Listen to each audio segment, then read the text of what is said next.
دوستو، سنجیدہ حلقوں میں مولانا مودودی کی شخصیت اور افکار کو درجہ حاصل ہونے لگا۔ اسی عرصہ میں علامہ ڈاکٹر اقبال اور مولانا کی خط و خطابت بذریعہ چودھری نیاز محمد شروع ہوئی۔ چودھری نیاز محمد پٹھان کوٹ کے علاقے میں ایک ادارہ قائم کرنا چاہتے تھے جو تحقیق، تعلیم اور تربیت کے امور سر انجام دے۔ چودھری نیاز محمد کے ان خیالات کی روشنی میں علامہ محمد اقبال نے سید ابوالعلا مودودی کا نام تجویز کیا اور انہیں آمادہ کیا کہ وہ پٹھان کوٹ منتقل ہو کر اس ادارے کا انتظام سنبھالیں۔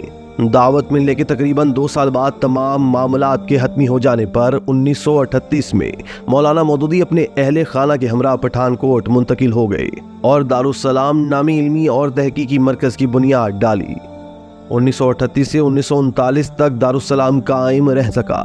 اسی عرصے میں مسلمانان ہند کی رہنمائی کے لیے رفقا کی مشاورت سے مسلمانوں کی ایک فکری جماعت کی تشکیل پر سوچنے کا عمل شروع ہوا۔ سید مودودی نے ترجمان القرآن کے ذریعے ایک پابند اسلام جماعت کے قیام کی تجویز پیش کی اور اس سلسلے میں ترجمان القرآن میں مضامین بھی شائع کیے۔ جو لوگ اس تجویز سے اتفاق رکھتے تھے وہ 26 اگست 1941 کو لاہور میں جمع ہوئے اور جماعت اسلامی قائم کی گئی۔ جس وقت جماعت اسلامی قائم ہوئی تو اس میں پورے ہندوستان میں سے صرف 75 آدمی شامل ہوئے تھے۔ اس اجتماع میں سید مودودی کو جماعت کا سربراہ منتخب کیا گیا۔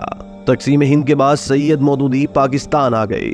پاکستان میں قائد اعظم کے انتقال کے اگلے ہی ماہ یعنی اکتوبر 1948 میں اسلامی نظام کے نفاذ کے مطالبے پر آپ گرفتار کر لیے گئے۔ گرفتاری سے قبل جماعت کے اخبارات کوثر، جہان نو اور روزنامہ تسنیم بھی بند کر دیے گئے۔ سید مودودی کو اسلامی نظام کا مطالبہ اٹھانے کے جرم میں گرفتار کیا گیا تھا، لیکن الزام یہ دھرا گیا کہ وہ جہاد کشمیر کے مخالف تھے۔ قرارداد مقاصد کی منظوری سے قبل اس کا متن بھی مودودی کو ملتان جیل میں دکھایا گیا تھا۔ انہیں 20 ماہ بعد 1950 میں رہائی ملی۔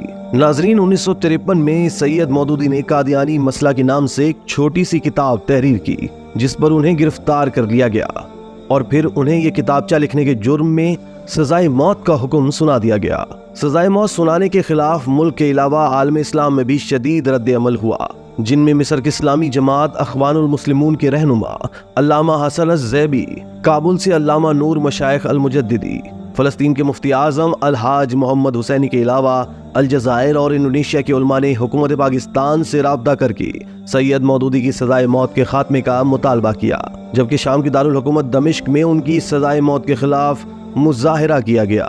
بالآخر حکومت نے سزائے موت کو 14 سال قید کی سزا میں تبدیل کر دیا، تاہم وہ مزید 2 سال اور 11 ماہ تک زندان میں رہے اور بالآخر عدالت عالیہ کے ایک حکم کے تحت رہا ہوئے۔ ناظرین، 1963 میں سید مودودی نے جماعت اسلامی کا سالانہ جلسہ لاہور میں منعقد کرنے کا فیصلہ کیا۔ حکومت نے اس کو روکنے کی پوری کوشش کی اور منٹو پارک کی بجائے بھاٹی دروازے کے باہر تنگ جگہ میں جلسہ کرنے کی اجازت دی۔ بعد ازاں لاؤڈ اسپیکر استعمال کرنے کی اجازت دینے سے بھی انکار کر دیا گیا۔ 25 اکتوبر کو جلسہ شروع ہوا۔ سید مودودی نے تقریر شروع ہی کی تھی کہ جلسہ گاہ میں موجود نامعلوم افراد نے فائرنگ شروع کی، جس سے جماعت اسلامی کا ایک کارکن جاں بحق ہو گیا، تاہم مودودی بچ گئے۔ ناظرین، مولانا مودودی کو اردو زبان کا سب سے بڑا ادیب سمجھا جاتا ہے، یا یہ کہہ لیجئے کہ سب سے بڑے ادیبوں میں ان کا شمار ہوتا ہے۔ غالب کے خطوط کے بعد ان کی سی نثر نگاری شاید ہی کسی اور کے حصے میں آئی ہو۔ مشکل سے مشکل مضمون اس طرح بیان کرتے کہ کم علم اشخاص کے بھی ذہن نشین ہو جاتا۔ مولانا مودودی کی تفسیر تفہیم القرآن کا ترجمہ دنیا کی بیشتر زبانوں میں ہو چکا ہے۔ وہ محدث بھی تھے اور مورخ بھی۔ عملی سیاست میں بھی حصہ لیا اور اپنا نقش جمایا۔ وہ جمہوریت کو پاکستان کے لیے آکسیجن قرار دیتے تھے کہ اس کے بغیر اس کا وجود ممکن نہیں ہوگا۔